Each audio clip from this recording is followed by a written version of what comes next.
কেউ বলে এটি জিনের তৈরি, আবার কেউ বলে মুঘল আমলের তৈরি, আবার কেউ বলে গায়েবী মসজিদ, এক রাতেই নাকি তৈরি হয়েছিল এই মসজিদ।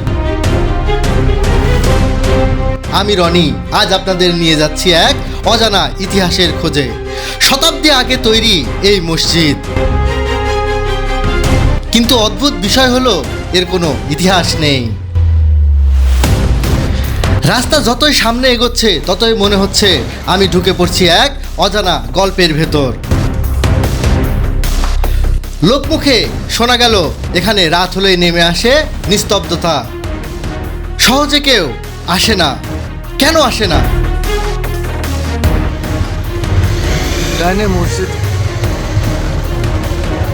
ভিতরে বললো যে কাঠমিল থেকে ডাইনের দিকে যাবেন তাহলেই পাবেন।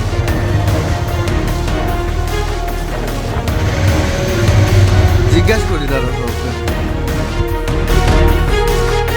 আমি খুব কাছাকাছি চলে এসেছি, আর কিছুক্ষণের মধ্যেই দেখতে পাবো সেই মসজিদটা, যেটা শতাব্দী ধরে দাঁড়িয়ে আছে নিজের সব গোপন গল্প লুকিয়ে রেখে।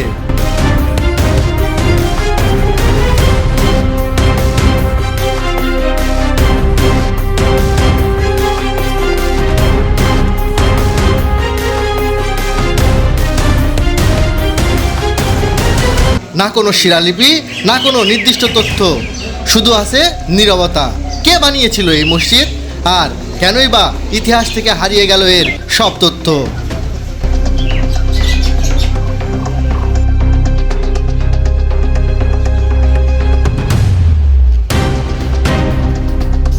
চলুন দেখা যাক আজ এই রহস্য আমাদের কোথায় নিয়ে যায়।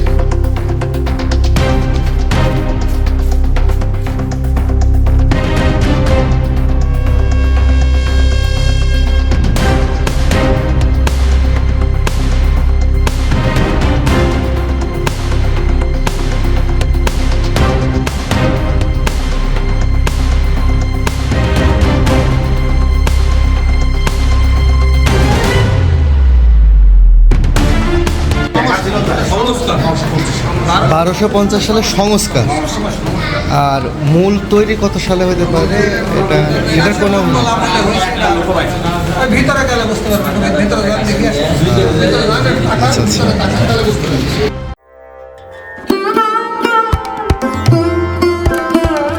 আল্লাহর ঘর মসজিদ, এই জায়গাটার ভেতরে পা রাখলেই যেন মনটা হঠাৎ শান্ত হয়ে যায়। মনে হয় দুনিয়ার সব দুশ্চিন্তা দরজার বাইরে রেখে এসেছি। এই মসজিদ কে বানিয়েছে সেটা তখন আর গুরুত্বপূর্ণ থাকে না, হোক সেটা জিনের তৈরি বা মুঘলদের তৈরি। আজ আমরা জানার চেষ্টা করব এই মসজিদের সেই লুকোনো ইতিহাস, আর সেই ইতিহাস শুনব এই মসজিদের ইমামের কাছ থেকেই। চলুন কথা বলি তার সাথে।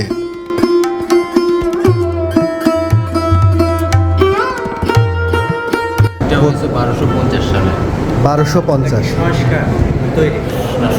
সংস্কার তৈরিটা কত সালে? এটা ইতিহাস আমার জানা নেই। এখন জানা নেই না। তবে মসজিদটা হয়েছে অনেক আগে, তো 1250 সালে সংস্কার, 1200 পরে আরও অনেকবার সংস্কার হয়েছে। এই সামনে যেটা মাদ্রাসা মতো দেখলাম যে 1860 সালে সম্ভবত, ওইটা কি এই মসজিদের সাথে কোথানিয়া মাদ্রাসা। পরে তৈরি করা? পরে হয়েছে। আচ্ছা আচ্ছা আচ্ছা। এরপরে এই মাদ্রাসা হয়েছে এই পাশে, এটা বিবি রহিম মাদ্রাসা, হাফিজিয়া নুরানি মাদ্রাসা। এগুলো কি পরে হয়েছে না? জি। আচ্ছা, এটা কি মানে কোনো রকম আইডিয়া আছে যে আসলে এটা কোন আমলে তৈরি, বা কে তৈরি করছিল, বা মুঘল কিভাবে আমলের তৈরি? সম্ভবত। মুঘল আমলের।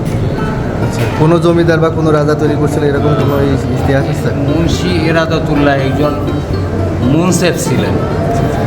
হ্যাঁ, উনি হয়তো সৌদি আরবে থাকতেন, এরকম আমরা শুনেছি। সৌদি আরবে থাকতেন মুনসেফ, মুন্সি এরাদাতুল্লাহ, তিনি এই মসজিদটা নির্মাণ করেছিলেন। পরবর্তীতে 1200 সালে এটা সংস্কার, 1250 সালে। 1250 সালে সংস্কার করা হয়।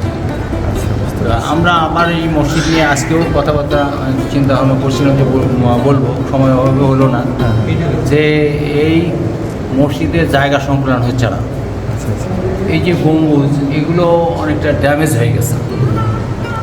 হ্যাঁ, আমরা চিন্তা করছি যে মসজিদে কীভাবে সংস্কার করা যায়। এইরকম গম্বুজ রেখে আর কীভাবে গম্বুজ রাখে 3টা গম্বুজ যে আছে গম্বুজ রাখে সংস্কার করতে হবে। জি করতে চাচ্ছি। আবার চিন্তা করছি যে এই গম্বুজ আমার নতুন করে করা যায় কোনোভাবে কিনা। হ্যাঁ, যদি গম্বুজ কোনোভাবে করা যায়, সরকারি কোনো বরাদ্দ যদি আসে।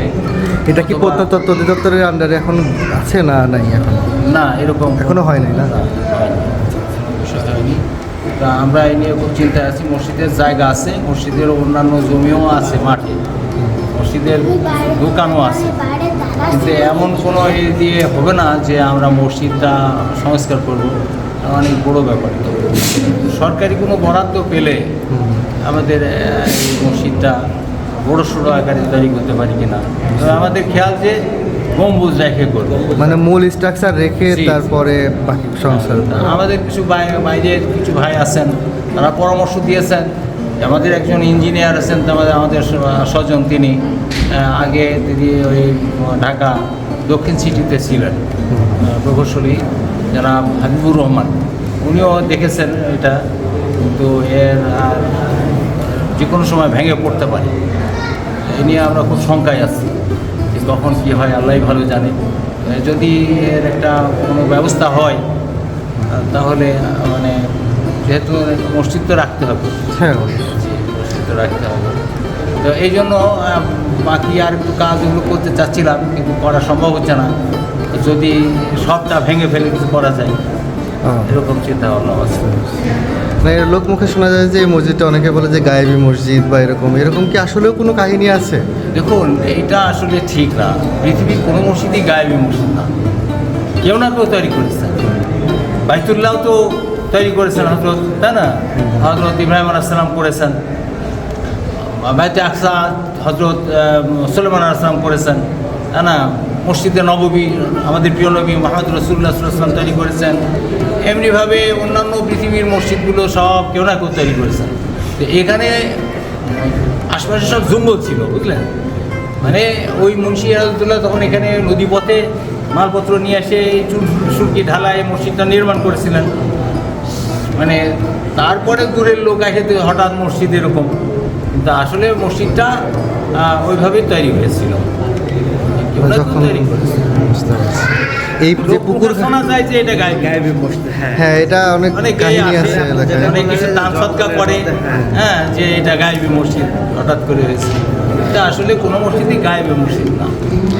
এই যে পুকুর ঘাটটা ছিল, এটা কি পুরনোই না পরবর্তীতে? পুকুর এটা পরে হয়েছে, কিন্তু মসজিদের মসজিদের পুকুর না? মসজিদের এই শুধু না, এখানে আরেকটা ছোট মসজিদ আছে। ওই মসজিদ এবং এই মসজিদের এবং মোতোয়ালির 3টা অংশে ভাগ আছে। আপনি এখানকার ইমামতি করতেছেন কত বছর? প্রায় 40 বছর।